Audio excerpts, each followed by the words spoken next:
کہ جس بندے کو سب سے بڑی بارگاہ میں کھڑے ہونے کا موقع مل جائے پھر وہ چھوٹا ہی ہے نا کہ چھوٹے چھوٹے لوگوں کے پاس جا کے منتیں کرتا پھرے. کہنے لگا کیا مطلب؟ میں نے کہا مجھے تو حضور نے اپنے مواجہ اقدس پہ کھڑا کر لیا ہے. اب میں وڈیروں کے سامنے جاؤں؟ اب میں دنیا داروں کے سامنے جاؤں؟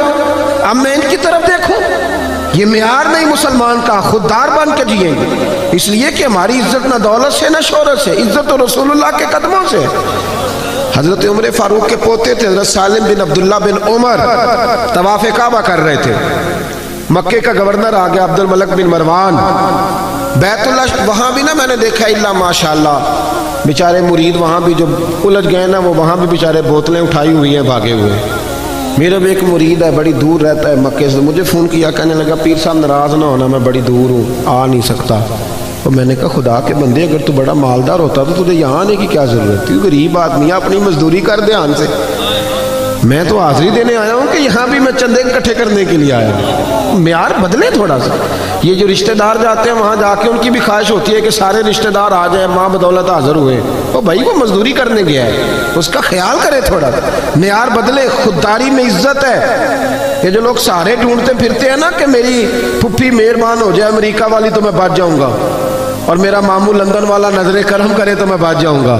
کوئی سیاست دان رہے بزدل لوگ ہیں، یہ کمزور ہیں، چھوٹے دل کے ہیں. جو تگڑے لوگ ہوتے ہیں وہ سہارے ڈھونڈا نہیں کرتے، وہ سہارا بنا کرتے ہیں. جو باوقار لوگ ہوتے ہیں. حضرت سالم بن عبداللہ طواف کعبہ کر رہے تھے تو آپ کو پتہ ہے جب 7 چکر پورے ہوتے ہیں تو بندہ بیت اللہ کے سامنے ہوتا ہے. تو کعبہ شریف کے بالکل سامنے کھڑے تھے تو خلیفہ آ گیا. آ کے کہنے لگا السلام علیکم. فرمایا وعلیکم السلام. کہنے لگا جی میں مکے کا گورنر ہوں، کو حکم ہو تو بتائیے گا. تو حضرت سالم بن عبداللہ فرمانے لگے تو بڑا ہی بیوقوف ہے بھائی، کس نے تجھے گورنر بنا دیا؟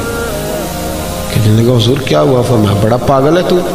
کہا حضور حکم کریں. فرمانے لگے بیت اللہ شریف میں آ کے خانہ کعبہ کے سامنے کھڑے ہو کے بھی میں دنیا داروں سے مانگوں گا، یہاں کے بھی.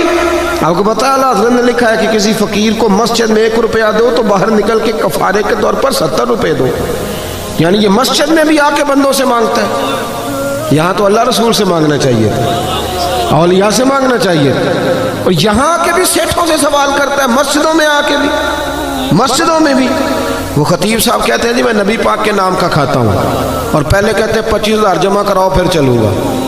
بھئی تو حضور کے نام کا کھاتا ہے تو نبی پاک تو تجھے گھر میں بیٹھے بیٹھے بھی دے دے گے. یہ کیا معیار ہے؟ کہتا ہے جی میں نے حاضری لگوانی ہے نبی پاک کی بارگاہ میں. تو میں نے کہا گھر بیٹھ کے نعت پڑھ لے، وہاں بھی حاضری لگ جاتی. حضور تو ہر جگہ حاضر و ناظر ہیں، دیکھتے ہیں. معیار بدلے، سمجھے. حضرت سالم ابن عبداللہ فرمانے لگے اللہ کے گھر میں آ کے بیت اللہ کے سامنے کھڑے ہو کے بھی سیٹھ اور نوابوں سے مانگوں گا، یہاں آ کے بھی. تو وہ ڈر گیا. کہنے لگا پہلی دفعہ کسی فقیر سے پالا پڑا تھا، میرے پیروں تک پسینہ نکل گیا. یہ تو مرد ملا ہے. کہتے ہیں میں نہ وہاں سے باہر نکلا جیسے آج کل لوگ باب عبدالعزیز سے یا باب فہد سے باہر نکلتے ہیں. کہتے میں باہر نکلا تو حضرت سالم بن عبداللہ بھی باہر آئے. تو میں نے کہا حضور اب تو بیت اللہ نہیں، اب تو باہر آ گئے مسجد الحرام سے، اب بھی کوئی حکم ہو تو بتا دے. فرماتے ہیں مسکرانے لگے. کہنے لگے اگر تو نہیں جان چھوڑتا تو چل بتا تجھ سے دین مانگوں کہ دنیا مانگوں؟ کیا مانگوں، دین کے دنیا؟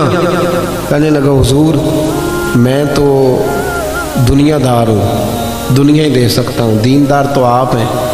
جناب سالم بن عبداللہ مسکرائے اور اس کے کندھے پر تھپکی دی. فرمانے لگے جا پھر اپنا کام کر، دنیا تو میں نے اس سے کبھی نہیں مانگی جس نے دنیا بنائی ہے، اس سے کبھی سوال دنیا کا نہیں کیا، اس سے بھی اس کے محبوب کی غلامی مانگی. جا اپنا کام کر، تجھ سے میں دنیا مانگوں گا تو مجھے دنیا دے گا، جا اپنا کام کر. خودداری جو ہوتی ہے نا خودداری. وہ ایک شاعر بیٹھا تھا تو کوئی آدمی اس کے 5 روپے ہاتھ میں تھما گیا. بیچارہ آپ کو پتہ ہے کئی شاعروں کی حالت بھی طرز کھانے والی ہوتی، لیکن بندہ بڑا قیمتی تھا. کوئی 5 روپے تھما گیا اس کے ہاتھ میں، لیکن اس نے ایک شعر کہا مجھے تو اتنا پسند آ گیا کہ کئی انقلاب برپا کر دیتے ہیں نا جملے. انقلاب برپا کر گیا. وہ 5 روپے کو سیٹ پکڑا گیا تو اس نے آواز ادھر آ بھائی، ادھر آ. وہ بندہ واپس آیا. اس نے کہا یہ 5 روپے کیوں دیے؟ کہنے لگے تو غریب ہے، تجھے ضرورت ہوگی. وہ کہنے لگا ضرورت ہوگی تو میں اللہ سے مانگوں گا، اللہ کے رسول سے مانگوں گا، اپنے مرشد سے مانگوں گا.